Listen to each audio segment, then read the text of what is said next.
रंग यहाँ भी बने, रंग गुजरात में बने, मगर थोड़ा सा जो फर्क होता है, जैसे यहाँ किसी चीज से लाल रंग बनेगा, वहां किसी चीज से लाल रंग बनेगा, मगर बनाने का ढंग एक है।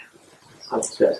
ऐसा मेटीरियल बदलता है मगर उसके ढंग नहीं बदलते, टेक्निक वगैरह ये सब तकरीबन एक जैसा ही है पूरी जगहों पर। और अर्थव्यवस्था, भारतीय अर्थव्यवस्था पूरी एक ही जैसी रही है। हालांकि हिंदुस्तान इतना बड़ा देश कभी भी एक साथ नहीं रहा है ना। बहुत राजा थे, बहुत झंडे थे उनके, हर एक का अपना अपना सिक्का चलता था। फिर भी अफगानिस्तान से लेके बर्मा तक यह भारतखंड ही कहलाता था, क्योंकि पूरे हिस्से में एक ही तरह की अर्थव्यवस्था चलती थी, एक ही तरह की अर्थव्यवस्था चलती थी ना पूरे हिस्से में। और तीर्थ हमको सबको बांध के रखे थे। राजा अलग अलग थे, राज्य अलग अलग थे, मगर तीर्थ सबके लिए एक थे। हर आदमी को इतने तीर्थ करना ही है, इतने धाम घूमना ही है, वो सबके लिए एक थे और छूट थी सबको। तीर्थों के बल पे हम लोग सब एक होते रहे हैं कहीं ना कहीं, कहीं ना कहीं। तो जब ये नदियां मिलाने की बात आती है ना, तो मेरे को बड़ा भय लगता है, क्योंकि हमारे सारे तीर्थ खत्म हो जाते हैं। तीर्थ किसको बोलते हैं? तीर्थ वो क्षेत्र माना जाता है जहां कोई भी नदी उत्तर वाहिनी हो जाती। पूरी नदियां उत्तर से दक्षिण, पूर्व से पश्चिम बहती है, मगर जहां भी ये नदी उत्तर वाहिनी होती है वही क्षेत्र तीर्थ क्षेत्र है। गंगा काशी में उत्तर वाहिनी है, वो तीर्थ क्षेत्र है। बाकी फिर शायद कहीं उत्तर वाहिनी नहीं है। गंगा का पूरा किनारा तीर्थ क्षेत्र नहीं माना जाता है।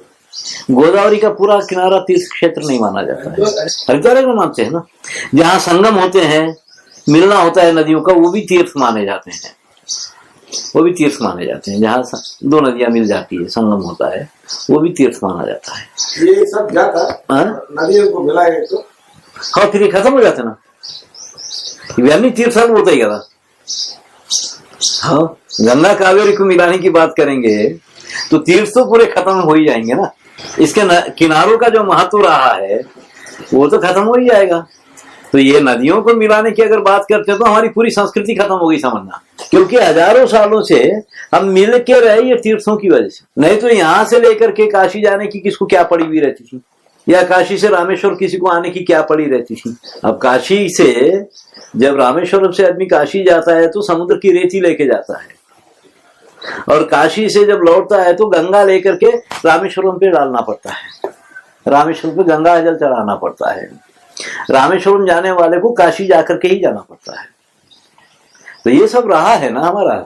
हम तीर्थों के बल पे एक रहे, देश और राष्ट्र अलग अलग रहे सबके मगर तीर्थों के बल पे हम लोग एक रहे। ये तीर्थों की वजह से एक तरह की अर्थव्यवस्था रही ना सब जगह की। वही कभी कभी ये लगता है ये नदी जोड़ों का बड़ा पुकारा, अरे इसके ये तो सभी कुछ खत्म हो जाएगा, यहाँ का रहा सहा भी सब कुछ खत्म हो जाएगा। लोग एक दूसरी जगह पे जाना ही पसंद नहीं करेंगे, फिर काय के लिए जाएंगे। नहीं, प्रकृति का अपना एक है, समझो वो जब होगा होगा। मगर यहाँ तो कोशिश की जा रही है ना नदियों को जोड़ने की। सस्य श्यामल हो जाएगा हिंदुस्तान। सस्य श्यामल कैसे हो जाएगा? मैं जब खड़गपुर गया पहली बार तो ये तेलंगाना की इलाका है, बड़ा सूखा इलाका है। हाँ, यहाँ से जब आंध्रा में गए, विजयवाड़ा गुंटूर के आगे आगे गए तो बड़ा हरा भरा, खूब धान के खेत ही खेत। वहां से जब उड़ीसा में घुसे तो एक बारिश जमीन भी खाली नहीं थी, खूब दूर दूर तक खेत ही खेत नजर आ रहे थे। उसके बाद जब बंगाल में घुसे तो रविन्द्रनाथ टैगोर जो सस्य श्यामल देश लिखे वो वहां पैदा हुए करके लिखे, यहाँ पैदा होते तो कभी नहीं लिखते सस्य श्यामल देश करके। उसको बड़ा सस्य श्यामल है ना। तो ये रहा है। मगर एक मजेदार बात एक है कि जहां जितनी ज्यादा हरियाली है, खूब फसलें का सारा देखे हैं, एक बाली जमीन भी खाली नहीं देखे हैं, वहां भुखमरी है। ये सूखा इलाका है, यहाँ कोई भूख से नहीं मरता। उड़ीसा में भुखमरी मानी जाती है। हिंदुस्तान में सबसे सूखा इलाका राजस्थान है। राजस्थान में एक भी आदमी भूख से मरा है करके सुनते हैं क्या? वहां एक भी किसान आत्महत्या किया है करके सुनते हैं क्या? जहां बहुत सस्य श्यामल है वहां के किसान आत्महत्या करते हैं, वहां भूख से मरते हैं लोग। ये व्यवस्था का दोष। अब यहाँ देखो दूर दूर तक खेत नहीं दिखाई देते, पहाड़ी पहाड़ बोल, ऐसे पहाड़ों के ऊपर तिरछी जमीन के ऊपर खेती कर लेते हैं लोग, क्या पैदा होता करके। मगर इस इलाके में कोई भूख से तो नहीं मरता ना, आए तो वह कोई नहीं मचाता कि हमारे घर पे नहीं है कुछ खाने को, कोई नहीं बोलता कभी। ये तो अभी भी बोलने लगे हैं किसी कारणवश, तो ये व्यवस्था का दोष। ये सारा जरा एक गड़बड़ी है पूरी पानी की व्यवस्था को लेकर के। मैं एक दिन बीच में बताऊंगा कभी पूरे हमारे पास पानी की व्यवस्थाएं कैसी कैसी रही है, कैसे कैसे रहा है, क्या क्या रहा है, नदियों को कैसे ये किया गया, ये सब। तो ये जो सारी चीजें हैं ये तो समझ में आती है मोटे तौर पे, है ना। कुछ कुछ चीजें पुराण वरान पढ़ने पे भी समझ में आ जाते हैं। पुराणों में भी हमको बहुत कुछ मिल जाता है। पुराणों में तो अफगानी मत्स्य पुराण में पूरे हिंदुस्तान की छोटी बड़ी नदी कहाँ वो उत्तर वाहिनी होती है ये लिखा हुआ। कौन इतना बड़ा सर्वे किया था मालूम नहीं। और मत्स्य पुराण में ही एक वर्णन है बड़ा अच्छा कि इंद्र को मारने के लिए, शायद दिति कश्यप को बोलती है कि इंद्र को मारने के लिए संतान मेरे को पैदा करना है। तो हमारे पास जो अधिजनन शास्त्र है वो एक शास्त्र है। तो अधिजनन शास्त्र में ये है कि तुमको कैसी संतान पैदा करना है, उसके लिए तुमको क्या प्रयत्न करना पड़ता है, ये काफी लिखा गया है। तो उसमें वो बोलती है कि मेरे को इंद्र को मारने के लिए संतान पैदा करना है। तो ये काश्यप बहुत रोकते हैं कि नहीं नहीं ये तो पागलपन है, बेवकूफी है, ऐसे थोड़ी संतान पैदा की जाती है, ऐसी संतान पैदा करना मूर्खता है, पाप है, यूं है। कुछ भी हो भूख हड़ताल करके बैठ जाती है, ठीक है बोलता। तो फिर ये गर्भवती होती है। तो जब ये गर्भवती होती है तो कश्यप उसको बताते हैं कि तुमको कैसे कैसे रहना चाहिए। तो एक गर्भवती औरत को कैसे रहना चाहिए, कैसे बैठना चाहिए, कैसे उठना चाहिए, ये बड़ा सुंदर वर्णन उसमें है। और वो गर्भ उसका 100 साल तक था। 100 साल बुढ़े गर्भ रहेगा तेरे गर्भ पेट में, उसके बाद जो पैदा होगा वो इंद्र को मारेगा। और ये बात इंद्र को भी पता चल गई। इंद्र उस समय पे मौका देखते रहा और काश्यप इसको बहुत बताया कि तू इसमें एक भी गलती करेगी तो तेरे गर्भ को हानि हो जाएगी। तो जब 99 साल हो गए पूरे, थोड़ा ही समय रह गया बच्चा पैदा होने में, तो एक दिन ये सर से स्नान करी और बाल खुले करके पलंग पे लेटी और सो गई। एक गर्भवती औरत उसे कभी नहीं सोना बाल खुले करके। तो वो मौका देख करके इंद्र उसके गर्भ में घुसा, गर्भ में घुस के उसके गर्भ पिंड के 7 टुकड़े किया। तो वो बड़े जोर जोर से रोने लगे कि हमको मत मारो, हमको मत मारो, मत मारो। तो ये बोलता था कि मारो मार, मत रो मत रो। तो 7 के फिर 7 कर दिया। इस तरह से कोई 49 टुकड़े हुए उसके नर पैतों में, मुक्कल है नहीं। तो ये 49 मर्दगण माने जाते हैं अपने पास कि जितनी तरह की जो वायु है ये 49 वायु है पूरी। विषैली वायु है, कई तरह की वायु 49 हमारे पास में अध्ययन करके निकाले हैं समझो। तो वो 49 टुकड़े कर दिया उसके। मगर जब वो बाहर निकलता है तो ये जब दिति उड़ जाती है तो वो क्षमा मांगता, तो क्षमा मांगता है। तो उस समय वो एक बात बोला कि अर्थशास्त्र को दृष्टि में रख के मेरे को ये करना पड़ा। तो इंद्र बोलता है कि अर्थशास्त्र को दृष्टि में रख के ये करना पड़ा मेरे को। ये एक ही वाक्य वहां आया हुआ है मत्स्य पुराण में। ये अर्थशास्त्र का उसके साथ क्या संबंध है, फिर मेरे को ये 49 संस्कार वाली बात उसके साथ बैठती है शब्द। तो वहां एक वाक्य है कि अर्थशास्त्र को दृष्टि में रख के मेरे को ये करना पड़ा। तो इस तरह से अपने पास में काफी अधिजनन शास्त्र एक है जो अभी फिर निकाला गया। ये पुनरुत्थान ट्रस्ट वाले लोग किए हैं अधिजनन शास्त्र। मैं बहुत पहले से बोलते जा रहा हूँ कि अधिजनन शास्त्र को ढूंढो निकालो। ऐसे बहुत शास्त्रों के बारे में बोल रहा हूँ कि वो ढूंढो निकालो जो हमारे बहुत काम के हैं, जो कभी लापता हो गए, गायब हो गए। इस तरह से ये जो सारी चीजें हैं कि मत्स्य पुराण में बड़ा सुंदर वर्णन है नदियों का, कहाँ कहाँ उत्तर वाहिनी होती है, क्या है उस तीर्थ का, क्या महत्व है, ये सारा। तो अब ये जो सारी बातें हैं, ये बातें हमको सुनने में आई बहुत ज्यादा। काफी लोगों से बैठ के, जैसे जालन सिंह की बात बताया मैं, कई लोगों से बात करते समय पे वो लोग कभी कभी ये जिक्र उठाते थे, क्योंकि ये लपता था कोई 90 साल के आसपास थे। उनके 90 साल के बूढ़े किस चीज के बारे में क्या बोले वो उनसे पूछते थे हम लोग। तो ऐसे कम से कम 150 साल का तो पता चल गया था कि 150 साल पहले कैसा था। यहाँ एक गोंड बुड्ढी थी जिसको 1857 की क्रांति मालूम थी, झांसी की रानी, बहुत लंबी उम्र जी। उसके नजदीक बैठे तो बहुत बातें सुनाती। एक बुजुर्ग आदमी मिले थे, महात्मा थे, जिनकी उम्र 113 साल थी। एक छोटे से गांव में मिल गए थे, 113 साल उम्र। वो जवारी की रोटी खा रहे थे बैठ के। हाँ जवारी की रोटी खा रहे थे बैठ के। तो उनसे बात किए तो मैं तो उन्होंने बोले कि मैं खानदेश का हूँ। तो मैं बोला कि तुम क्या क्या बीमारियां देखे हो।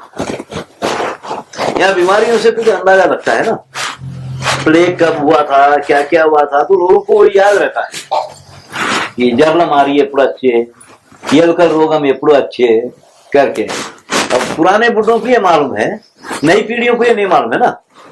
तो मैं पूछा कि तुम 113 साल के है तो तुम मेरे को उस समय कुछ बीमारियों के बारे में बताओ। तो वो बताए कि उस समय अकाल आया था खानदेश में।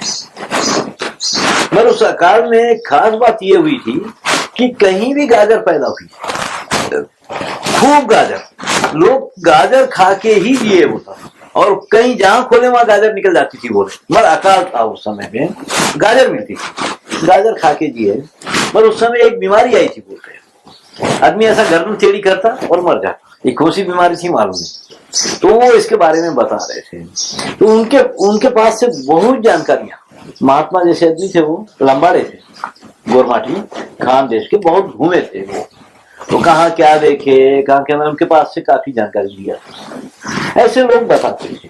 अब यहाँ मठ में महंत थे, एक महंत, वो किसी से बात तो नहीं करते थे, बहुत कम बात करते थे, मगर कभी कभी मेरे से बहुत बात करते थे।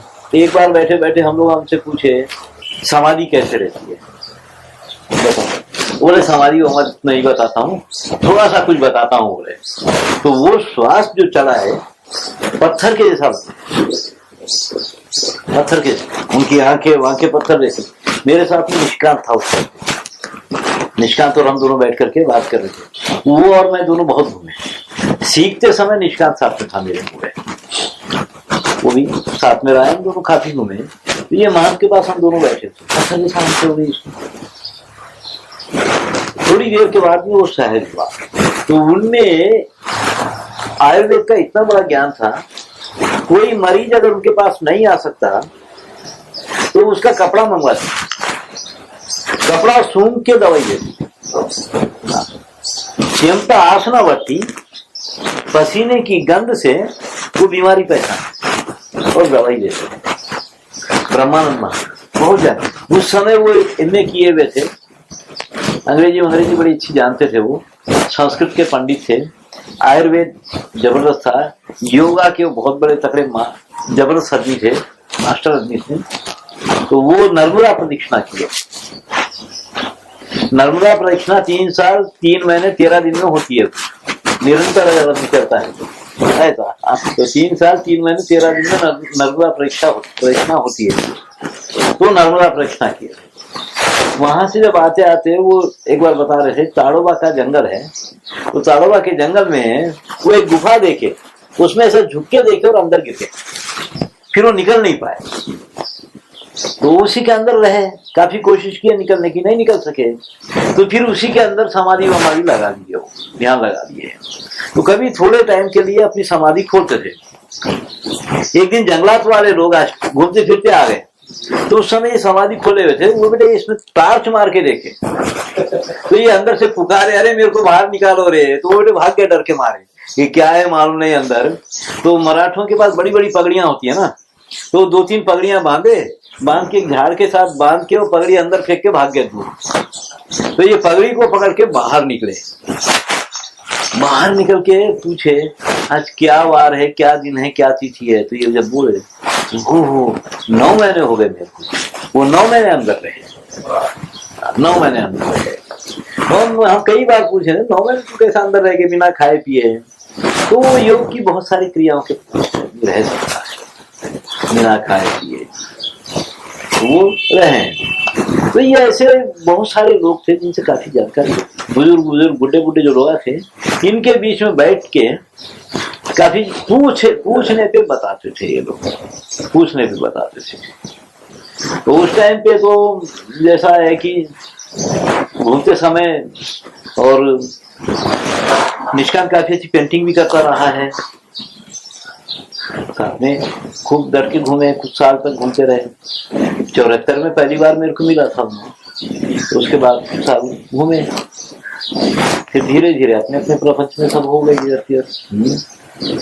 तो ये लोगों के साथ में जैसे कुछ महात्माओं के पास में काफी जानकारियां मिली।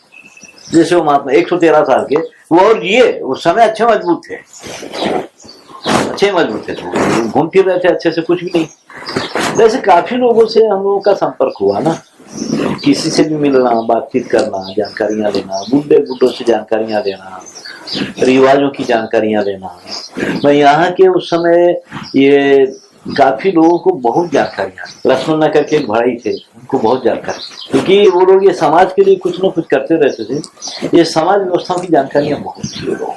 वो ग्राम देवता बनाने वाले थे, तो ग्राम देवताओं की जानकारी पूरी उनको थी।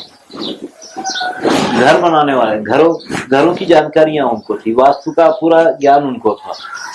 वास्तु का तो बहुत बड़ी जानकारी। हमारे घर के पास एक मौलवी साहब थे, तो कुछ मौलवी साहब आते, दोनों तीनों भाई यहाँ टीचर ही थे। वो बहुत मास्टर आदमी थे वास्तु में। तो वो लोगों को पतका मेषुड़ू, पतक जो डिजाइन करना है, उसका जो जन्म कुंडली बनाना है, ये लोग जानते थे बहुत अच्छे से। तो वो लोगों के पास से वास्तु की काफी जानकारियां।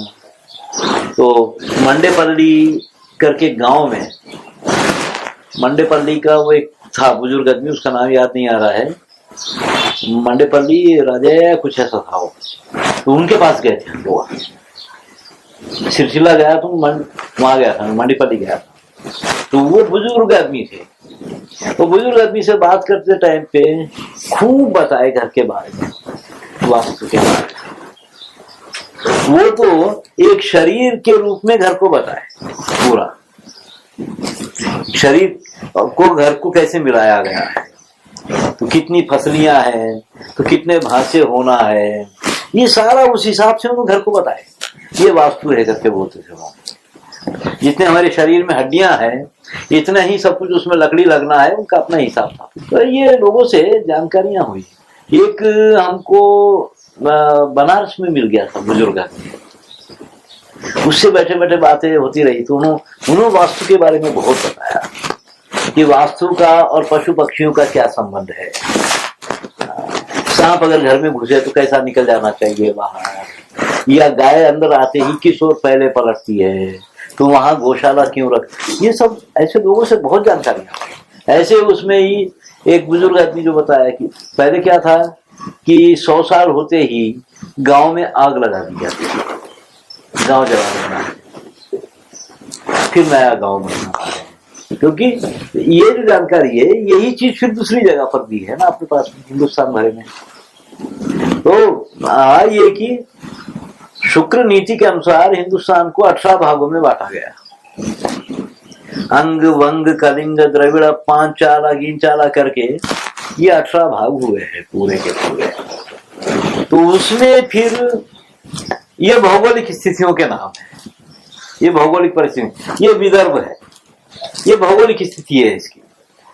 कलिंग की अपनी भौगोलिक स्थिति है। ये सब ये तो शास्त्रों के द्वारा कि ये भौगोलिक स्थिति है, इसमें ये आहार पैदा होगा, इसमें इसको खाने वाले लोग, इनके शरीर की बनावट ऐसी रहेगी, ये इस मानस के लोग रहेंगे, इसलिए इनके आपस में व्यवस्था बनना चाहिए, आपस में उनकी व्यवस्था बनाई गई। उसमें भी फिर भोजन, भाषा, भेष, भूषण और भवन, ये 5 के आधार पे फिर अलग अलग भाग हुए। ये तेलंगाना ही है पूरा, मगर तेलंगाना के बहुत भाग है। हर एक की भाषा अलग है, भोजन अलग है, भेष अलग है, भवन का डिजाइन अलग है सबका। इस आधार पे कोई 108 भाग होते हैं हमारे पूरे हिंदुस्तान में। तो ये उसमें फिर उनकी व्यवस्था बना दी है।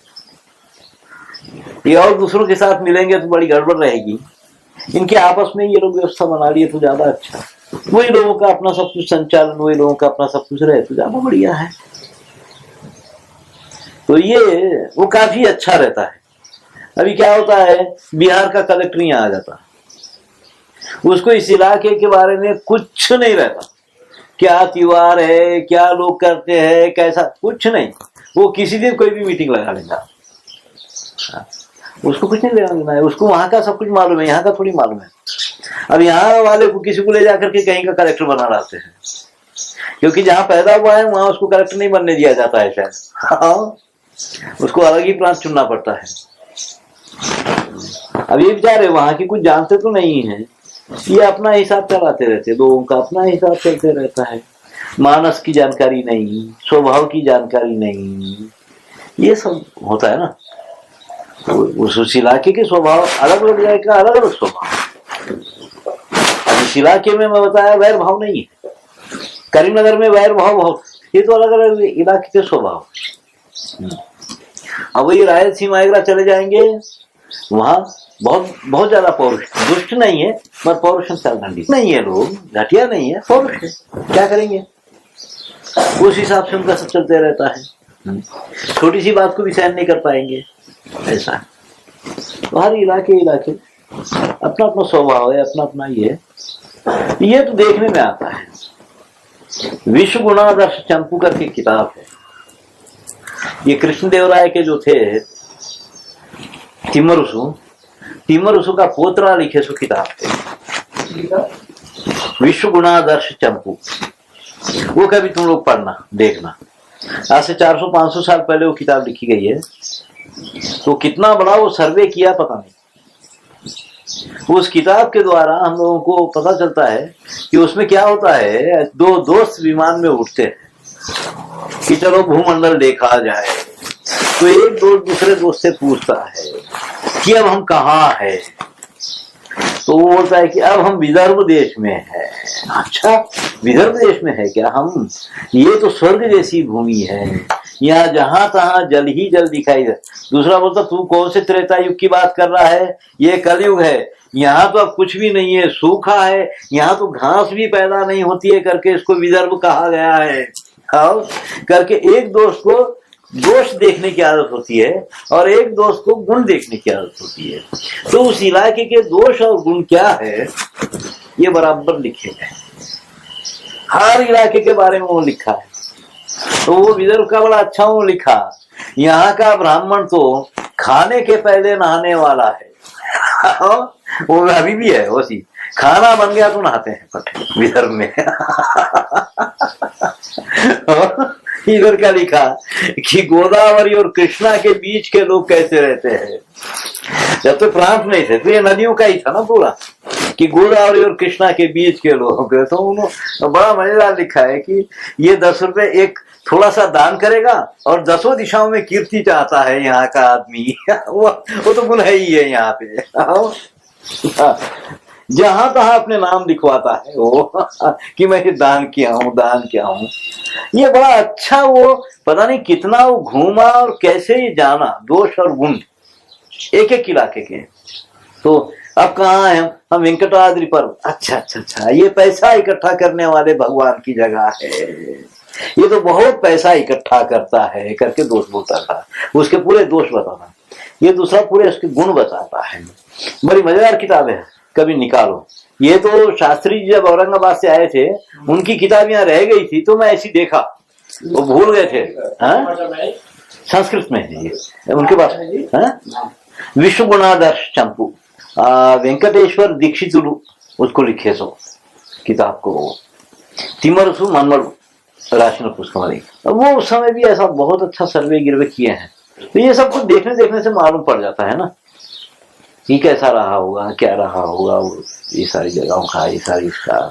माँ तो 8 साल की उम्र में गुजर गई, पेदवा मामूली में थी। हमारी ताई हमको पालन पोषण करी, उनके संतान नहीं थी, तो वो हमारा पालन पोषण करी। बहुत छोटे थे जब हमारी माँ गुजर गई, तो ये उनके पास रहे। मगर हमारी ताई बहुत कहानियां बताती थी, बहुत कहानियां उनको आती थी, रूप बसंत की कहानी, क्या क्या कहानी, वो सब पंजाब के इलाके की वो कहानियां बताती, खूब कहानियां, रूप बसंत, वो बड़े हुए कोई ऐसा, ये सारी इतनी कहानी, बहुत सारी कहानियां बताती थी। तो वो कहानियां सुनते थे उनसे।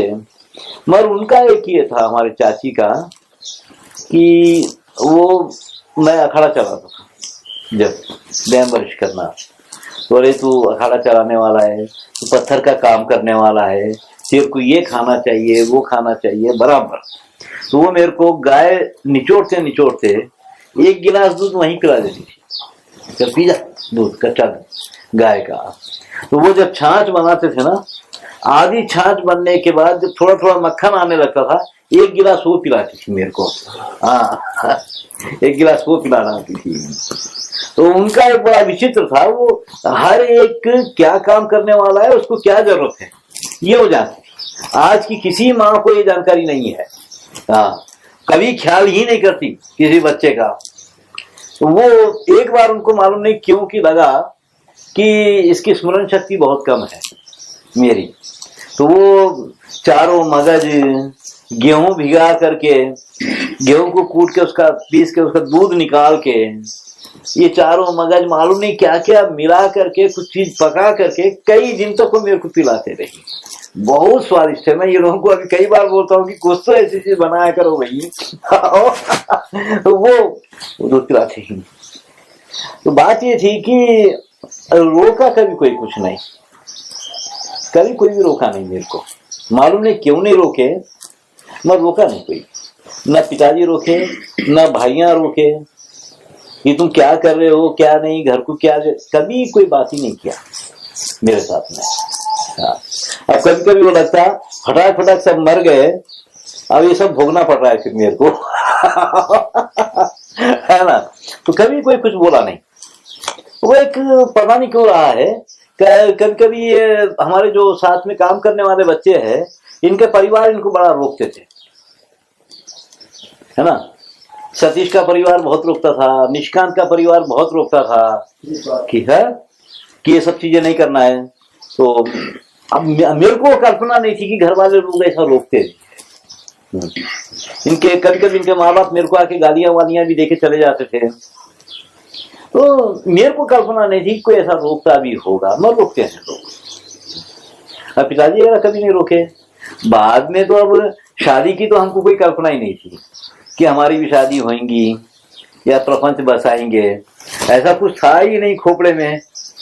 तो बड़ौदा में पढ़ता था मैं, तो एक दिन ध्रुव मिस्त्री करके एक दोस्त था हमारा, आनंद के पास उसका गांव था, तो एक छोटा सा गांव आनंद के पास, तो वहां गए, आनंद नहीं गए। तो वो गांव में जब उसके घर गए तो इसको सफर करके तो सफरा हो गया, पैत्यम हो गया था। ये गया और चक्कर आ रहे वो आ रहे करके ये तो सो गया। तो उसके पिताजी जो थे सुतार थे, मिस्त्री का काम, सुतार का काम करते थे। तो भाइयों को ज्योतिष शास्त्र बहुत अच्छा आता है, ज्योतिष का ज्ञान बहुत रहता है भाइयों को। तो वो मेरे को पूछे कि अच्छा तुम बताओ कि तुम कब पैदा हुए हो। तो मैं उनको बोला कि देखो मैं को बाकी तो और कुछ मालूम नहीं है, तो 5 सितंबर 1952 ये मेरा जन्मदिन माना जाता है। तो 1952 का पंचांग वंचांग निकाले, वो कुछ स्लेट के ऊपर में पूरा हिसाब किताब करे, हिसाब किताब करके मेरे को पूछे कि तुम 6 साल की उम्र में 2 मंजिला मकान से गिर गए थे क्या। मैं गिर गया। मैं 8 साल की उम्र में तुम्हारी माता जी गुजर गई क्या, तो बोला हाँ गुजर गई। तो तुम इस टाइम पे पैदा हुए हो, तुम्हारा ये नक्षत्र है। तो उसके बाद में मेरे को बताए, बहुत कुछ बताए कि तुम्हारा पढ़ाई में इसके पहले भी 1-2 साल ऐसे खराब हुए, अभी 1 साल और खराब होगा तुम्हारा पढ़ाई में। मैं बोला 1 साल तो खराब नहीं होगा। और उन्होंने बोले कि अभी घर पे तुम्हारे शादी की बात चल रही है। हाँ, ये भी बताया, वो शादी की बात भी चल रही है। तो मैं आया, अरे में कोई मानते तो नहीं थे कि चलो भाई देखा जाएगा। तो उस साल महेंद्र पांड्या मेरे को रोक लिए कि मत एग्जाम दे, मैं रुक भी गया। तो जब उनके गांव से घर हॉस्टल आया मैं, तो वहां तस्वीर पड़ी हुई थी इसकी, फोटो, कि इसके साथ शादी पक्की कर रहे हैं करके। तो मैं घर पे आके खूब बवाल मचाया और क्या करेंगे शादी वादी करके भी। तो फिर हो भी गई शादी, हो भी गई तो हमको, मेरे को तो, हम लोगों को कोई परेशानी नहीं हुई। खूब हम दोनों मिलकर खूब काम किए। रात को 2-3 बजे जब भी नींद खुल जाती, सामने ही आश्रम था, नहा धो के वहां जाके बैठ के काम करते थे। हाँ, तो कभी भी इसकी कोई मांग नहीं रही, कभी भी कुछ नहीं रहा। अब यहाँ आने वाले जितने हैं मेरी तो मर्यादा करते मगर इसको चाहते हैं क्यों आशीष? मेरी तो मर्यादा करते, इसको तो चाहते हैं। अपना रोना धोना इसके पास बैठ के रो लेते हैं लोग, मेरे से कोई बात नहीं करता। घर परिवार की बातें भी इसके साथ बैठ के कर लेते हैं। ये इसका एक राह है कि कोई भी रहे, जैसा भी रहे, हर एक की व्यवस्था अच्छी करें। काफी डक्कल गोपाल से लेके सबकी व्यवस्था, क्योंकि कुछ तो बहुत मानसिक रोगी जैसे लोग भी यहाँ आए हैं, दिमागी तौर से परेशान लोग भी यहाँ आए हैं ना, इन सबकी व्यवस्था तो यहाँ हुई है रहे। ऐसी परेशानी मेरे को कभी नहीं हुई। हाँ, कोई परेशानी ऐसी कभी नहीं हुई। तो घर वर से भी किसी भी, तो वो एक होता है, समझो, चलता है। तो अभी चलते जा रहा है धीरे धीरे धीरे धीरे सब कुछ। मर घूमता था मैं जब, तो घूमना फिरना तो जब शैंकी हुआ उसके बाद से कम हुआ था मेरा।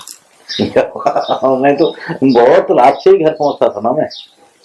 कभी भी कहीं भी कुछ कथा चल रही है, भागवत चल रहा है, नाटक चल रहा है, तो सीधा उधर चले जाते थे। कहीं भी कुछ हो रहा है तो वहां जाना है, देखना है, जानकारियां लेना है, ये चलता है। उसके लिए दिन नहीं रात नहीं, कहीं भी, कई बार रात में कथाएं चलती थी, चले जाना है देखने के लिए। कई बार किसी गांव में कुछ हो रहा है प्रोग्राम, वहां चले जाना है देखने के लिए, चले जाते थे। ये सब देखते वक्त उस तरह से अच्छा ये रहा पूरा का पूरा। परेशानी इतनी हुई नहीं। मालूम लोगों को काफी परेशानी होती हुई देखे हैं, लोग रोकते हैं, बहुत रोकते हैं, घर वाले बहुत रोकते हैं, माँ बाप बहुत रोकते हैं। अभी तो इतना घोर हो गया है अनिल। हैदराबाद में हम लोग एक पंडित के पास गए, ज्योतिष का विद्वान पंडित, उसकी संतान कंप्यूटर की पढ़ाई पढ़ रही, और ये गए तो खाना खाने के लिए बैठे तो बच्चे ऐसा किताब पढ़ रहे, खाना खा रहे। फिर ऐसा हाथ कर दिए, उनकी माँ हाथ धोई, धुआ से पूंजी, थाली उठा के ले गई। तो मैं वो पंडित जी से पूछा, ज्योतिष की पढ़ाई क्या कंप्यूटर से कम है क्या? बहुत बड़ा गणित है ना वो। क्या तुम्हारी माँ ये लाड़ करी क्या तुम्हारे से कभी? कभी तुम्हारे पिताजी ये लाड़ किए, तुम्हारी माँ ये लाड़ करी तुम्हारे से कभी? बोले मार के उठाते थे, बोले हमको सब करना पड़ता था। बस तुम्हारी पढ़ाई में, इस पढ़ाई में क्या कमी है करके, तुम्हारी पढ़ाई इससे क्या कम थी? इतनी भयंकर पढ़ाई है। मगर उस समय कोई लाड नहीं करता था। आज ये कंप्यूटर की पढ़ाई जब पढ़ रहा है तो इतना ये नाटक हो रहा है पूरा कि पढ़ना है उसको, पढ़ना है उसको। अरे घर में बैठे हम लोग जाके, माँ खाना खा रही, ये बेटा पढ़ रहा अपना, क्या तो कर रहा है।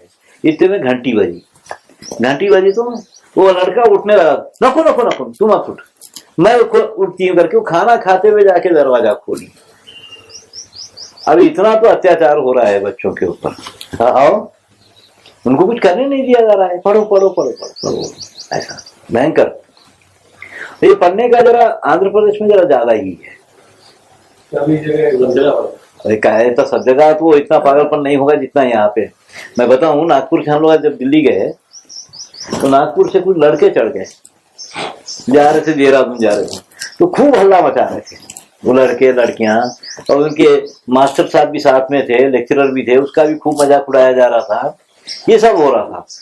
जब दिल्ली से शादी करके जब वापिस निकले तो एपी एक्सप्रेस में बैठे, वो जब बैठे तो इसमें खूब लड़के, जवान लड़के चढ़े जो आंध्र प्रदेश में आने वाले थे। थोड़ी देर में सब ऐसा किताबा लगा के बैठ गए, कोई किसी से बात नहीं कर रहा है, कुछ नहीं, कामवत लाइटा चालू करके एक दूसरे को देख के रात सारी किताबा लेके बैठे रहे, सोए नहीं, इतना पागल हो। बहुत पागल बने लोगों को। इतना नहीं होगा महाराष्ट्र में या कहीं और, इतना तो नहीं होगा पागलपन। जहाँ मस्ती मारना है मस्ती तो मारना है वहां, और यहाँ तो है बातचीत नहीं, कुछ नहीं, क्या नहीं। ऐसे तो ये है। उस समय बहुत ऐसे बुजुर्ग बुजुर्ग लोग बहुत थे जिनसे अच्छी जानकारियां होती थी, और जो ये सामाजिकता उसकी इसकी बात वो सब करते थे, बोलते थे, बताते थे ना। अभी जो बातें कर रहा हूं मैं सब वही तो बातें हैं ना, वही बातें हैं पूरा। ये सारे लोगों से बहुत जानकारी है, मामूली किसानों से जानकारी है, यानी हर तरह के लोगों से। इतना क्यों, जब ये हम लोग कॉलेज में पढ़ाया जाता सौंदर्य दृष्टि की बात जब होती है ये एस्थेटिक की, तो हमको मेरे को पता नहीं चला कि एस्थेटिक होता क्या है। कई बार वो उसकी बहुत कोशिश किया मगर मेरे को समझ में नहीं आया कि किस चीज को बोला जाता है ये चीज। यहाँ जब आया तो यहाँ मेरे को एक कोली से पता चल गया कि वो ये सौंदर्य दृष्टि है। क्या बोला? क्या क्या है वहां से, यहाँ भीमन्ना की पूजा होती है ना, तो भीमन्ना लेके आ रहे थे, तो भीमन्ना मस्त ऐसे हिलाते हुए लेके आते हैं, इतना लकड़ी का बना होता है भीमा, लेकर के आते आते समय पे तो वो जिस गली में आया तो मेरे बाजू में खड़ा था। गुरुजी अच्छा नहीं उठा लिया आज, इसको नहीं आया उठाना। मैं क्यों, क्या बात है? नहीं वहां रहे तो ऐसा सा हिलता तो बहुत अच्छा लगता। तो फिर मैं बोला कि अगर इधर आए तो ऐसा सा हिला बहुत अच्छा रहता है। तो मैं कैसा तेरे को तू बोल रहा है? तो उन्होंने जो बोला कि वो जो घरों की लाइनिंग है उसके साथ क्या चीज कैसे हिलने से सुंदर लगती है, तो मेरे को एस्थेटिक क्या होता है उस समय समझ में आया। हाँ, सब सामने करके कैसे चलना है, कैसे हिलना है, कैसे रुलना है, ये वहां पे मेरे को समझ में आया। और ये नहीं है तो गड़बड़ हो जाए पूरी की पूरी। तो ऐसे ना, तो बहुत आराम से देखते रहे, करते रहे। ये मेडिसिनल सिस्टम कब से कंप्लीट खराब हो गए? कौन सा? ये ट्राइबल्स का मेडिसिन सिस्टम है ना उनका, वो खराब हो गया है। वो आएगा कब इसमें आएगा। हाँ। अभी तो सिर्फ ज्ञान के क्या स्रोत थे इस पे मतलब वो बताया जा रहा है। What are the sources of knowledge. साधारण लोगों से लेकर महात्माओं से लेकर पुराणों से लेकर अपने वेद वितरण से लेकर अध्ययन से लेकर विधिवत पढ़ाई से लेकर ये सब एक चीज। दूसरी तरफ अपने परिवार से कभी कोई रोक टोक नहीं, कभी कोई बाधा नहीं, तो ये भी काफी सुविधाजनक रहे इनके ज्ञान आर्जन। तो अभी सिर्फ चर्चा उस पर हो रही है, असली ज्ञान वाली बात करते हो। इसके बाद तो बहुत सारे लोग यहाँ भी आना शुरू किए। हाँ, यहाँ भी आना चालू, तरह के लोग तो उसकी चर्चा करके तो बहुत काफी लोग आना चालू किए। तो उस टाइम पे जब आश्रम ये बना लिए थे तो छोटा आश्रम बन गया था, ये जमीन ले चुके थे हम लोग वहां।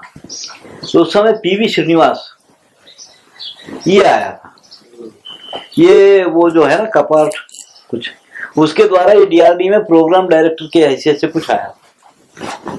तो ये श्रीनिवास आया, आकर के ये पता नहीं कैसे पता चला आश्रम को आया। वो दशहरे वाला दिन था, वो आश्रम को आया। तो मैं बोला कि भाई वो लगा कुछ बात, मैं तुम लोगों से क्या बात करना है, तुम तो सरकारी आदमी हो, मैं कोई बात नहीं करना है। तो वो ना पीछे ही पड़ गया, रोज आ जाता था। तो फिर अब उससे धीरे धीरे बातचीत चालू हुई। तो बातचीत चालू होते को तो वो फिर क्या किया कि बहुत लोगों को लेके आया। अभी जैसे हुजरम्मा है, गोपी कृष्णा है, वीणु काड़े है, ये सारे लोगों को लेकर के आया वही बंदा आश्रम को। तो वो उसकी उम्र तो छोटी थी मगर वो जानता बहुत लोगों को था। पीवी श्रीनिवास तो मिले हैं, अभी चीपुर वाली में है वो, विशाखापट्टनम में। वो बहुत लोगों को जानता था। ये हाँ, IAS ऑफिसर नहीं है, IIT का है वो। यहाँ आश्रम में नहीं मुलाकात हुआ था? हाँ? आश्रम में नहीं आया क्या? कौन आश्रम में आया ना? अभी बहुत दिन से नहीं आया क्या? नहीं, अभी नहीं आया, 2-3 साल से नहीं आया है, तो वो आया नहीं है। उधर अपना इंडस्ट्री कुछ चला रहा है ना? हाँ, कुछ इंडस्ट्री वगैरह? हाँ, कुछ कारखाना चला रहा है वो, तो वो 3-4 साल यहाँ रहा, 3-4 साल यहाँ पे रहा, तो वो उसको बहुत था ये, तो एक तरह का पागलपन जैसा था उसको। मगर विचित्र लोग थे वो भी, बड़े चित्र विचित्र लोग थे वो भी। तो वो इतने लोगों को लेकर के आया, वो सभी को जानता था, पीडी राव से लेकर के सब लोगों को जानता था। ये जो थे, क्या नाम है यहाँ के, शर्मा जी है कोई, बीडी शर्मा, उनको भी लेके आया एक बार था। वो इन सब के साथ उसका घनिष्ठ संबंध था। हाँ, घनिष्ठ संबंध था इन सबके साथ में, अच्छा संबंध था। तो ये क्या किया है, इसका एक सबसे बड़ा काम ये रहा है कि इस तरह के काम करने वाले जितने लोग रहे, सबको एक दूसरे से मिलाया। ये श्रीनिवास का बहुत बड़ा काम, वो सबको एक दूसरे, सब अलग अलग पड़े हुए काम कर रहे हैं, कोई एक दूसरे को जानता नहीं है, तो उसका काम ये था कि सबको मिलाना है, तो सबको एक दूसरे से मिलाया। तो जब जाकर के लगा कि हम अकेले नहीं है, नहीं तो हर एक को ये लगता था कि हम तो अकेले हैं, क्या कर लेंगे। तो फिर ये धीरे धीरे ये सारे इतने लोग आना जाना चालू कर दिए हैं, और सब अपने अपने क्षेत्र के धुरंधर लोग थे, काम करने वाले, काले जी वगैरह सब। मगर ये सारे लोगों का यहाँ आने के बाद काफी वो तो दृष्टिकोण में काफी फर्क आया। अम्मा से लेके, गोपी से लेके सब लोग, हाँ, ये मानते हैं, ये लोग खुद ही बोलते रहते हैं कहीं ना कहीं, इसलिए मानते हैं काफी अच्छा। तो काले जी का भी ऐसी। तो ये धर्मपाल जी से उस समय पहली बार मिला। हाँ, श्रीनिवास ही लेके गया धर्मपाल जी के पास, तो श्रीनिवास लेके गया। तो उस टाइम पे क्या सोचा है कि एक यहाँ पर बात चली थी कि मेरा बोलना यह था कि मेरे साथ में उस समय ये 2-3 लड़के थे, निष्कांत था, सतीश था, श्रीपाद था, जब इनको टाइम मिलता है ये आ जाते थे। तो उस टाइम पे ये सोचा गया कि हम लोग आदिलाबाद की जो टेक्निक है, जो विद्याएं हैं, उसका एक प्रदर्शन करें और उसका एक अध्ययन करें, करके ऐसा सोचे, और वो सब करेंगे। एक काफी बड़ा एक कल्पना की है प्रोग्राम की, मगर कुल मिला करके 20,000 रुपया खर्च हो रहा था उस समय, उससे ज्यादा हो भी नहीं रहा था। तो हमारे पास कई पैसे का जुगाड़ भी नहीं था ना। तो ये सोचे, तो इतने में बंबई से एक पत्र आया, खत आया कि एक PPST नाम की संस्था बनी है, वो लोग ट्रेडिशनल साइंस एंड टेक्नोलॉजी के नाम पर एक ऐसा ही कार्यक्रम कर रहे हैं। तो मेरा श्रीनिवास को बोलना था कि हम लोग यहाँ करके वहां जाएंगे, नहीं वहां देख के यहाँ करेंगे, करके इसका था। मतलब बहुत बड़े पैमाने पे होगा, हम अपने स्तर पे करेंगे पहले, ये हम अपने पास वहां बात करने के लिए हमारे पास जानकारियां चाहिए। तो फिर वो मुंबई में उस समय हुआ। तो क्या हुआ कि 80-85 के आसपास IIT में थोड़ी सी एक गड़बड़ हो गई थी कि बहुत सारे लोगों का ये बोलना हो गया था कि क्या ये आधुनिक पढ़ाई के पहले हमारे पास में कोई विज्ञान और कोई विद्या नहीं थी क्या? थी तो हम उसकी बात क्यों नहीं करते हैं? क्योंकि ऐसे IIT के लड़कों को मैं देखा हूं यहाँ पर, जो सिविल इंजीनियर की पढ़ाई पढ़े हैं, मगर मिट्टी की दीवार बनती है वो यहाँ आकर के देखें। हाँ, उनको मालूम नहीं है कि मिट्टी से भी घर बनता है, मिट्टी से भी दीवार बनती है, वो यहाँ आकर के देखें। बड़ा ताजुब बोलते हमको कभी ये सारी चीजें पढ़ाई नहीं जाती है। तो उस समय भी ये हो गया था उसमें। तो उसमें काफी बड़े बड़े IIT के लोग पूरे लग गए थे, धर्मपाल जी से उनका संपर्क था, तो काफी बड़ा एक कार्यक्रम किए थे। तो वहां उसमें हम लोग भी गए थे। तो धर्मपाल जी से पहली बार मिले थे हम लोग जब कुमारप्पा की शत जयंती मनाई गई थी वर्धा में। तो उस समय मैं और रामकृष्णा, मैं गोपी वगैरह सभी गए थे उसमें, हुजरम्मा, गोपी, श्रीनिवास, रामकृष्णा, हम सब लोग गए। तो वहां पहली बार धर्मपाल जी से मिला था मैं। धर्मपाल जी की दृष्टि इतनी तेज दृष्टि थी, वो पहली बार में मेरे को पकड़ लिया धर्मपाल जी, बहुत तेज। धर्मपाल जी उसके बाद फिर बहुत लोगों को यहाँ भेजे, ये सारा पीपीएसटी के ग्रुप को यहाँ भेजे धर्मपाल जी को। धर्मपाल जी फिर बहुत लोगों को यहाँ भेजते थे।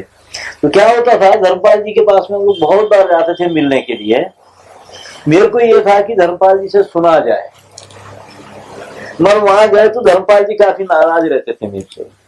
वो बात नहीं करना, बैठे रहना, देखो भाई आंध्र प्रदेश से लोग आए हैं, इनको मिठाई खिलाओ, नहीं तो ये बोलेंगे कि उत्तर हिंदुस्तानियों को तो मर्यादा भी करना नहीं आता है, ऐसे से। अच्छा तुमको फुर्सत मिल गई आने की, लिखने की फुर्सत तो होती नहीं है तुमको। वो बहुत बोलते थे कि ऐसे लिखो सब ये। तो नाराज का पूरा एक चलता था, मगर पूरे सेवाग्राम में लोगों को बोलते जाते थे कि आ जाओ शर्मा जी आ गए, आ जाओ आज सुना जाए बैठ के। सबको इकट्ठा कर लेते थे बैठ के। अच्छा फिर शर्मा जी उसके बारे में बताओ, फिर इसके बारे में, ये करते थे धर्मपाल जी। मैं कई बार था कि मेरे को मैं सुनना है धर्मपाल जी को, वहां गए तो धर्मपाल जी फिर मेरे को सुनाने के लिए लगाते थे। बहुत सारी चीजें धर्मपाल जी लिख लेते थे, फिर बाद में उनकी किताबों में बहुत सारी चीजें उन्होंने लिखे हैं धर्मपाल जी। तो वो भेज है धर्मपाल जी के पास में डॉक्यूमेंट्स थे, करीब 50,000 डॉक्यूमेंट्स उनके पास में, इतने तो है ही है। हर छोटी छोटी चीज के ऊपर अंग्रेज लोग क्या रिकॉर्ड किए हैं, क्या लिखे हैं, ये डॉक्यूमेंट्स उनके पास में ये बैठ के निकाले थे। वो बहुत साल लगा के निकाले थे। उनको तो धर्मपाल जी को तो ये भेज दिए थे, क्या नाम है इनका, जो जयप्रकाश, वो व्यवस्था करके भेजे थे जयप्रकाश जी बाहर। तो वहां फिर लाइब्रेरियों में बैठ के, आर्काइव में बैठ के ये सब निकाले और एक ही उंगली से टाइप करते थे पूरे। तो ऐसे कोई 50,000 डॉक्यूमेंट्स, कई डॉक्यूमेंट्स के बारे में बताते थे। तो जब मैं भिक्षावृत्ति के बारे में बोला कि ऐसा भिक्षावृत्ति के बारे में, तो वो डॉक्यूमेंट्स निकाले कहीं से, उनको मिले डॉक्यूमेंट कि ये जातियों पे कब कब निषेध किया गया, कैसा निषेध किया गया था। तो उनके पास में हर चीज का डॉक्यूमेंट उनके पास में रहा है। विद्या विधान का तो बहुत बड़ा निकाले हैं, पूरा विद्या विधान के उस समय 20 साल का जो सर्वे के डॉक्यूमेंट थे वो सब निकाले हैं। उसके बाद जो अकाल पड़े थे बंगाल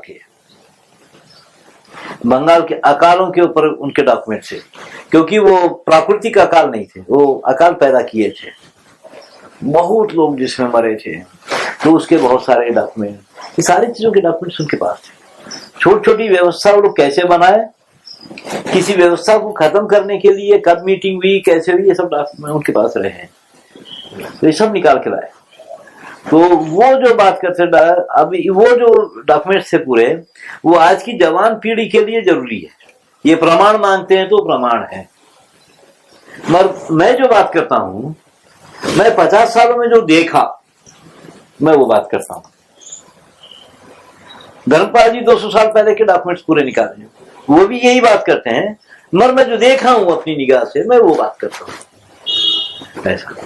इसलिए धर्मपाल जी बहुत सारी चीजें मेरे से पूछते रहते थे कई बार कि उसके बारे में बताओ, इसके बारे में बताओ, क्या है क्या नहीं है। डॉक्यूमेंट से सारी व्यवस्था की बात तो नहीं मालूम पड़ती ना, किस चीज को कैसे खत्म किया गया है वो पता चलता है, किस चीज को कैसे लागू किया गया है वो सारा चीज पता चलता है। तो धर्मपाल जी के पास बैठ के पहले ये पीपीएसटी वाले लगे, फिर ये भी कुछ नहीं किए, फिर एक छोटा सा ग्रुप लगा, 7-8 लोगों का, लड़कों का, जवान बच्चे उनके पास बैठे। तो उसमें श्रुति भी थी, कन्ना नेगरा भी थे, अभी जार था और ये विजय चारिया था, ये सब लोग तो ऐसे बैठ करके काफी रिकॉर्ड किए, लिखे। तो धर्मपाल जी गुस्से में बहुत आ जाते थे, बहुत गुस्से में आते थे, गालियां देते थे, भगा डालते थे कई बार कि भाग जाओ, तुमको क्या समझ है, यूं है त्यों है करके भगा भी डालते थे, कई बार गाली बहुत देते थे, गुस्से में आ जाते थे धर्मपाल जी। तो काफी समय ये लोग बैठे, फिर बाद में तो राजीव दीक्षित, प्रदीप दीक्षित, ये लोग काफी आखिर तक तो फिर ये लोग ये रहे समझो, पता नहीं ये कितना क्या किए मालूम नहीं मेरे को, इनके बारे में पूरा बहुत जगह, तो ये लोग भी साथ में रहे पूरा। पर मेरा बीच बीच में जाना नहीं, यहाँ 4 दिन आकर के बैठे रहे धनपाल जी, बड़े अच्छे से रहे। तो वो स्वभाव की बात बहुत करते थे कि कैसे स्वभाव थे हमारे, क्या क्या था। वो स्वभाव को बदलने के लिए क्या किया गया, स्वभाव को बदलने के लिए भी क्या किया गया। क्योंकि हमारे जो होटलों में सब जो पद्धति है, तो हम सब इस तरफ से करते हैं, होटलों में पूरा इस तरफ से चलता है, एकदम उसका विपरीत चलता है। पानी का गिलास हम बाएं हाथ की तरफ रखेंगे, होटलों में दाईं हाथ की तरफ में रखेंगे। ऐसी छोटी छोटी चीजें के बारे में एक बार बहुत बता रहे थे वो, कि क्या है पूरी दुनिया में दाईं तरफ से चलना है, हमारे पास बाईं तरफ से चलना है, या बाईं तरफ से चलना है। ये लागू किया गया है क्योंकि हमारे जानवरों तक को दाईं तरफ से चलने की आदत है। तो वो ऐसे छोटे छोटे परिवर्तन करके भी हमारे मानस में बहुत बड़ी गड़बड़ करते रहे। ये सारी चीजों के बारे में धर्मपाल जी काफी अच्छा बताते रहते थे। इनके पास वो डॉक्यूमेंट थे, उसके आधार पे वो बताते थे पूरा। अभी सत्र समाप्त करने से पहले अगर आपको कोई पुराने कहानियों में से कुछ याद है तो वो बताओ, कहानी बताओ। कितने तो बता दिया अभी, इनका बहुत रुचि है। हाँ कितने तो बता दिया अभी। 40 कहानियों में से कुछ बताएं। अरे कुछ बताएंगे, जब पटपट बताएंगे तो बताएंगे ना कहानियां। तो उस समय में बताएं। हाँ जो आज का हाँ सूर्यास्त के साथ ऐसा, ये सब सारी जगहों से जानकारियां मिलती रही, बहुत जगहों से, भिक्षावृत्ति वालों से बहुत जानकारियां मिली। शास्त्रों में सब जानकारी कहा उतना सब पढ़े हैं, पढ़े उतना काफी पढ़ा हूँ शास्त्रों वाली बात तो पढ़े। हाँ बीमारी का ये तरह चीज। हाँ तो ये तो काफी ऐसा क्या था यहाँ पे अनिल, यहाँ जो सदाशिवराव मार्शल है यहाँ पे, वो उर्दू फारसी के बहुत बड़े साहित्यकार हैं। मगर बात ये थी आशीष कि कोई भी बात मेरे दिमाग में आती तो मैं उनसे जाके बात करता था, तो वो किसी चीज को आसानी से मानते नहीं थे। बहुत उनकी बात सोच समझ के की हुई बात रहती है, तो उनसे मैं बात करता था। अगर मेरी बात सुन के उनका सर हिल गया तो फिर मैं हिंदुस्तान में कहीं भी बात कर सकता था। पहले उनको मनमाना रहता था, और वो मान लिए मेरी बात को, समझ गए, तो फिर मैं कहीं भी बात करता था। इसलिए मैं कभी भी उनको कसौटी का पत्थर बोलता हूँ। कसौटी रहती ना सोना देखने की, तो मेरी विचारधारा की कसौटी वो रहे हैं हमेशा। कोई भी विचार होता, कुछ भी होता, तो उनसे बात करता। हाँ वो काफी ऊपर नीचे करते आदमी को, तो वो अगर मान लिया उनका सर हिल गया तो फिर मैं कहीं भी बात करता था उसको। मेरे को था कि अब इसको कोई तोड़ता नहीं है। तो ये, और उनसे जानकारी बहुत होती थी सदाशिव। वो तो साहित्यकार है, उर्दू फारसी मराठी की किताबों का तेलुगु में बहुत अनुवाद किए। तेलुगु में आप तो जाके आए हैं ना एक बार सदाशिव साहब में? हाँ जाके आए ना, तो उनके पास मेरी बहुत जानकारी मेरे को मिलती है। बैठ के कभी कभी उन्होंने जब बात करते, कोई नहीं रहे जब कुछ, जब मैं बैठता हूँ तो बहुत बातें वो बताते हैं। वो महंत भी कोई नहीं रहे जब को बहुत बातें बताते थे, मठ के महंत भी। तो जब मैं उनको बोला कि मैं ऐसा सा भाई आश्रम बनाना चाहता हूँ, तो गुस्से में आ गए। तो क्या शंकराचार्य समझ रहा अपने आप को? तो ये कल्पना तो वो लोग किए। बोले तुम ये कल्पना कैसे कर रहे हो? हाँ तो गुस्से में आ गए थे। उनसे जानकारी, कभी कोई नहीं रहे जब कोई, ये लोग काफी बात करते हैं। सदाशिवराव साहब का ऐसे, तो लोगों के बीच में कभी बात नहीं, बस लोगों के हिसाब की बात चलती। कभी मैं अकेला चले गए तो कभी कोई एक चीज छेड़ दिए तो उसके बारे में बहुत बताते थे, बहुत बताते हैं। तो ये बहुत सारी चीजें, ये दर्शन में क्या है, मीमांसा क्या है, वो क्या है, ये सब बहुत सारी जानकारियां मेरे को इनसे मिली है सदाशिवराव साहब से। और ये जो जाति पुराण बोल रहे हैं, भिक्षावृत्ति वाले जो लोग हैं, इनसे बहुत जानकारी है। एक बार पलंग बुनने के लिए जा रहा था, तो पलंग बुनने के लिए इन्होंने बुला ली उसको। तो पलंग बुन रहा था, तो मैं उससे बात करने लगा। तो मैं बोला तुम लोग कौन है? तो हम बुर्ग जंगाल बुर्ग जंगाल हम बोले, हम तो भागवत करने वाले हैं, वो करने वाले, ये करने वाले हैं करके उन्होंने बात करते करते मेरे को वसुधैव कुटुंबकम कैसे अपने समाज में लागू किया जाए उससे मालूम पड़ा। वो पलंग बुनते हुए मेरे को बताया वो कैसा झाड़ पौधों का आपस में क्या रिश्ता है, आदमियों के साथ क्या रिश्ता है, पशु पक्षियों का क्या रिश्ता है किसी के साथ में, ये पलंग बुनते बुनते वो बहुत बातें बताया मेरे को। ये ना इस तरह से बहुत जानकारी, इस तरह से जानकारी बहुत। और ये कारीगरों के साथ रहने की वजह से उनकी दवाइयों की क्या विधान है, कैसे दवाइयां तैयार कर लेते हैं, ये सब ये तो वो सुनने में, देखने में, समझने में है। ये जानकारियां वहां हुई सब अच्छे से। तो आज का औपचारिक सत्र समाप्त करते हैं। चलो प्रार्थना की जाए फिर। टीवी लोग बंद कर देंगे अपने दुकान। हाँ तो प्रार्थना कर ली जाए आशीष। चलो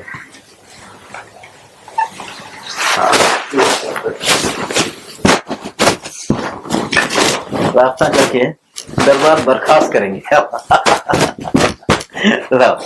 यहाँ लगा दो। वो तेल की डब्बी है देखो, अनवन डब्बी उन्होंने और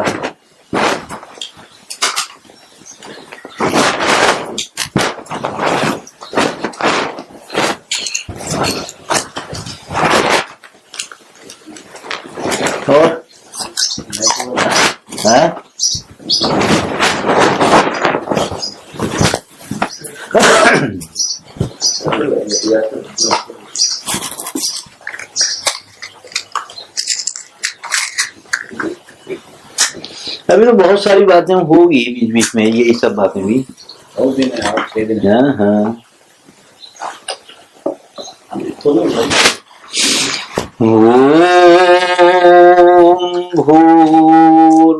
भूर्भुवस्वः तत्सवितुर्वरेण्यं भर्गो देवस्य धीमहि धियो यो नः प्रचोदयात्। ॐ भूर्भुवस्वः तत्सवितुर्वरेण्यं भर्गो देवस्य धीमहि धियो यो नः प्रचोदयात्।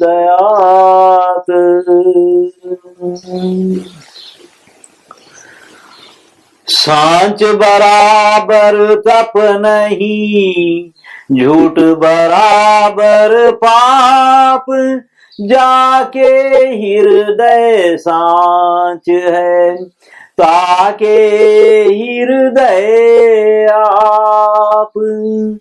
रही मन धागा प्रेम का, मत तोड़ो चटकाए, टूटे से फिर ना जुड़े, जुड़े गांठ पड़ी जाए।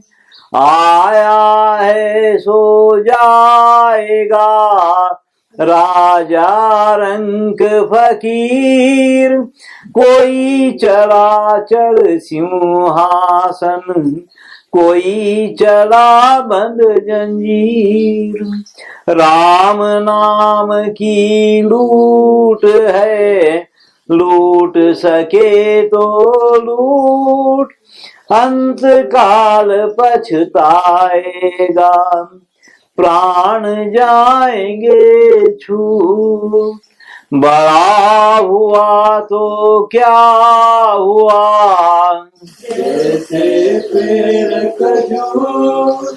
पंथी को छाया नहीं, फल लागे अति दूर।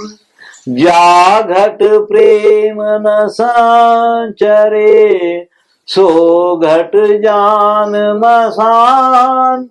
जैसे खाल लोहार की, सांस लेत बिनु प्राण। ओम सहना भवतु सहनो भुनक्तु सावीर्यं करवावहै तेजस्विनावधीतमस्तु मा विद्विषावहै।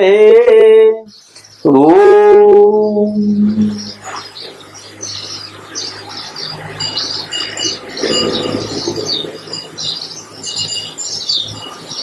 असतो मा सद्गमया तमसो मा ज्योतिर्गमया मृत्योर्मा अमृतंगमया।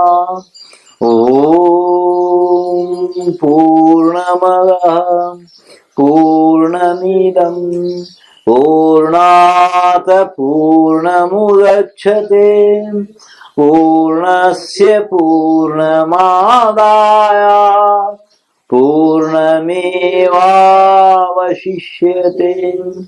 ओम शांति अंतरिक्ष शांति पृथ्वी शांति आप शांति औषध शांति वनस्पत शांति विश्वदेवा शांति ब्रह्म शांति सर्वं शांति शांतिरेव शांति साम शांतिरेधि।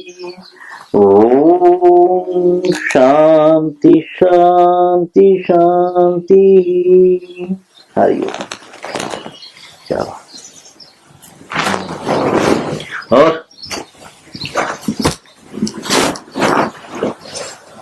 पता दिया गया। हाँ ठीक रहा।